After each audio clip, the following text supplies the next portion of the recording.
Welcome back mga Ka-Agri-Explorer. This is Ron's Farm Official at ngayong araw na ito, dito po tayo sa aming kambingan.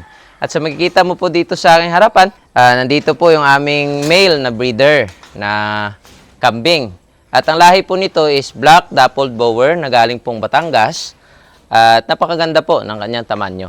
At ito naman po ang aming Brown Dappled Boer na medyo may katandaan lang po ito kumpara mo doon. Ilang months lang po ang kanilang agwat. At sa makikita po natin, napakaganda po, napakalusog ng ating alagang breeder na lalaki. At alam nyo po ba mga Ka-Agri-Explorer na maliban po sa mga upgraded grass, kagaya po ng Napier grass, ay kailangan din pong pakainin natin ng feeds ang ating mga alagang kambing.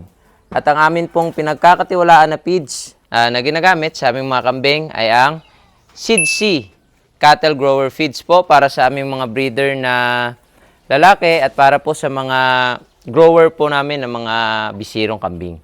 At para naman po sa mga inahin, sa mga babaeng kambing po namin, lalong-lalo na po sa mga buntis at sa mga bagong panganak, ay ang pinapakain po namin is ang dairy cattle concentrate po. Again, feeds po yan galing sa SeedC.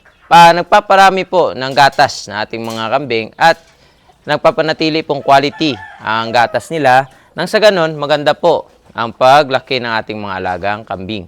Yun lamang po. Salamat.